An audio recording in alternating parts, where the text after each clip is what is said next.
Hello, and welcome back to Start Your Spark, the online entrepreneurial program that helps you build your first business. Today, I would like to address the T of my framework, START, which stands for time.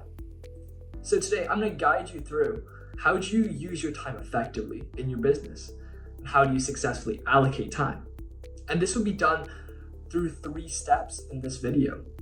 So firstly, I would like to teach you about how to successfully schedule your time. Then I would teach you about how to prioritize your tasks so that you make sure you get the most important ones done on the time that you want it to be done. And lastly, how do we mitigate the tasks that we do not want to do? This is the program of how to delegate and outsource the tasks. So let's begin with a parable from a few thousand years ago. There was once an ancient village, and in this ancient village, there was a king and a few villagers. The king lived on a golden throne, and the villagers farmed every single day. And this was a prosperous kingdom. The king had a lot of money and had a lot of wealth. However, he built this wealth through his own time management. One day, on a sunny morning, he called 2 of his local villagers to his palace, and he went on to give them a problem to solve. He told the villagers, "Here are 2 jars, and here is a bit of sand, a bit of pebble, and a bit of rock. I would like you to put these pebbles, rocks, and sand within the jars so that they fit perfectly to the brim of the bottleneck." And thus, the 2 villagers went to work. The first villager was a diligent villager, and the second villager was a person who did not know how to correctly use the material that was given to him. So the second villager put the sand first. Then he tried to put the rocks and pebbles on top. Yet the sand used up all the free space, and there was no space left for the rocks and the pebbles. However, for the first villager, he put the rocks first, then he put the pebbles within the little caveats of the rocks. Then he put the sand in to fill the little gaps left behind. And in this way, it was displayed how if you correctly manage the things and the materials that are given to you, you can correctly manage your business and your life. So thus, this is a story about how to prioritize by looking at the materials that are given to you. So now on with the video. So how does this apply to the video today?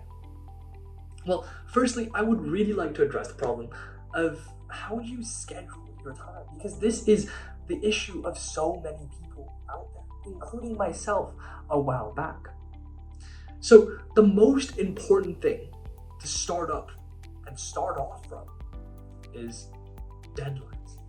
Deadlines are absolutely crucial to your business, because if you cannot say, I'm going to get this done by May 23rd, this done by June 23rd, and publish this by July 23rd, your business would never evolve. It would never get things done. And this is the issue we're working with. We need to get things done. Now, setting deadlines is crucial. So there are 3 specific websites, apps, things that I use to help me correctly and efficiently use my time. So first, I would really like to introduce Google Calendar. This is the prime example of scheduling your time, because there is a task button on Google Calendar which allows you to set some tasks for maybe a day afterwards, or even like many years in advance. And in this way, you can see clearly what you need to get done at what time. Also, there's a check button next to it. So once you get it done, you can check it off, and that gives you a sense of achievement and fulfillment. And it makes you feel like, oh, I've actually done something right. But Google Calendar is a great resource for you to use. You can also add buttons which assign you slots of hour-long study periods or work periods where you make sure that you must get this specifically done. And this is one of the best resources out there to effectively schedule your time. Next, moving on to Rescue Time. This is a perfect app that you can download on App Store called Rescue Time.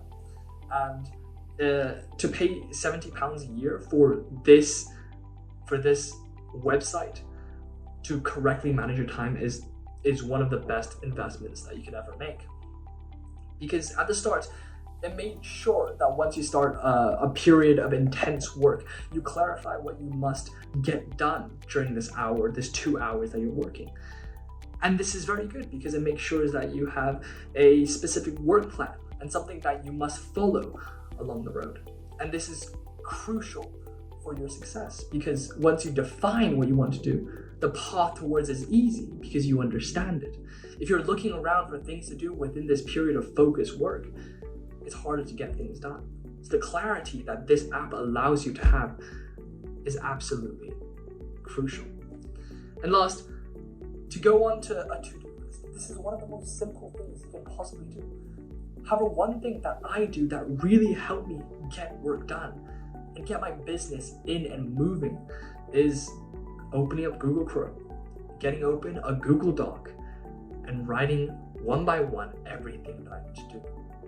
And then once you have the ability to, I first pin it.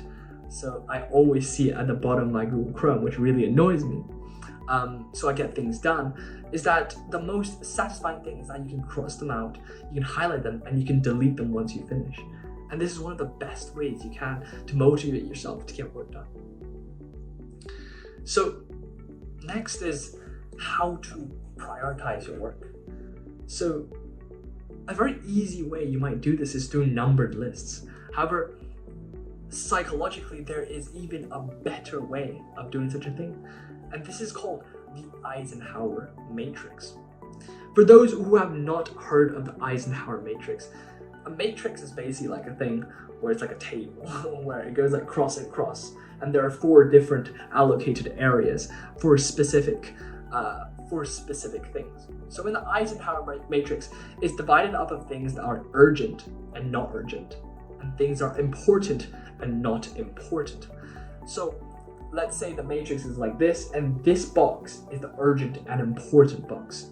So this is the box that is your to-do list, essentially. So it's the things that you want to get done in the quickest amount of time, the most effective way possible, and get the most out of it. However, what you should do with the non-urgent and the important stuff is very interesting, because then if it's not urgent but it's also important, you must schedule it. And through the aforementioned the ways, you can use Google Calendar to effectively schedule something that may be a month down the line, a year down the line, but must get done in the future. So not urgent and important for future scheduling. Then we move on to the bottom left-hand corner, which is what do you do with things that are urgent but not important? So these are small things in your business. For example, if you're trying to make a YouTube video,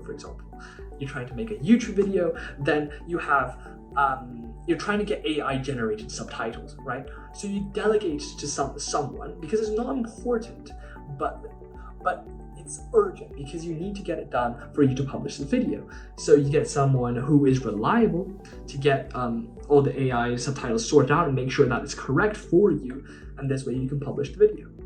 And moving on to the last quadrant, and this is the non-important and also the non-urgent things. These are the things you just completely delete, because these are the time-wasting things that are eating away at your precious time that you can allocate to other areas of the matrix.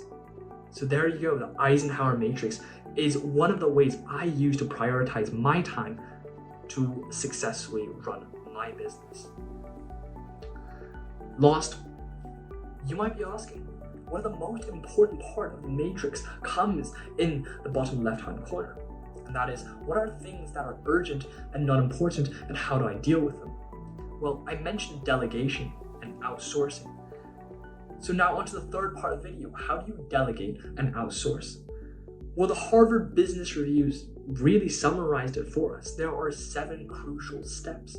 And if you follow these 7 steps, it's more or less guaranteed that you can get a person who is great at doing the work and does things effectively, and also can help you get things done. So the first step is know what to delegate. These are the small, unimportant things in your life that might be tripping you up, right? These are things such as generating AI subtitles on your video, right?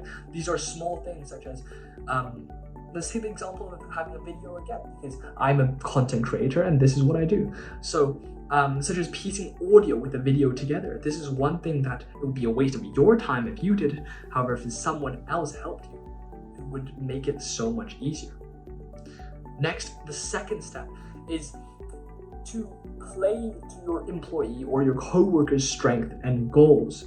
So make sure that a person who is good at video editing would do the video editing part, not a person who has no prior experience in software. This concept's quite straightforward, but your ability as a leader is not to focus on what tasks to give them necessarily, but on what strength they can use. So figuring out what strengths they have makes it so much easier to give what tasks you have to them. Thus, it's a two-step process. Figure out what their strengths are, then giving them the tasks. Next is you must define. So the third step is you must define a desired outcome. This makes it so much easier for you to work with another person. It's very simple. By this time, you need to get this done and to this quality that I will be assessing them. By this time, what I will call it. This is very simple. And next is step 4 is to establish a clear communication channel. So this might be texting your employee at a specific time, make sure that they can always reach you when they need, and just making yourself available to them if they have any queries. This is very, very important. So I use WhatsApp with the people I work with, but I also could use email. These are simple ways that you can navigate the communication issue. Next is number 5 is allow for failure. This is understanding the fact that things can go wrong because you are not doing them, and your expectations can differ from reality. But understand that this reality could be looked at in different ways. Maybe it shows your employees' creativity, and this is very good. You must be able to navigate failure and understand that things do happen and things do go wrong. So step number 6 is be patient. As always, you might set a deadline, but if they explain to you why they cannot meet the deadline, make sure to define another deadline and be patient with them. Give them the time that they need because they are doing it and not you. But make sure you have clear, concise goals, because if they don't get it done, that's a problem. But I tackled this question in Team, my second video, so you can go check that out, and how to deal with employee procrastination. That's a problem. And last, number 7, is give credit when it's due. You want them to feel involved, you want them to feel part of the team, and this is one of the best ways for you to engage with the people that you work with to create a strong familial bond. So you can move forward with your business. So that's it. Thank you so much for watching. As a quick recap, this video, we went through 3 important steps with managing your time in your business. So these 3 steps are: 1, how to schedule your time effectively; 2, how to prioritize your tasks; and 3, how to delegate and outsource. Thank you so much for watching this video. I'll catch you in the next one. Bye bye.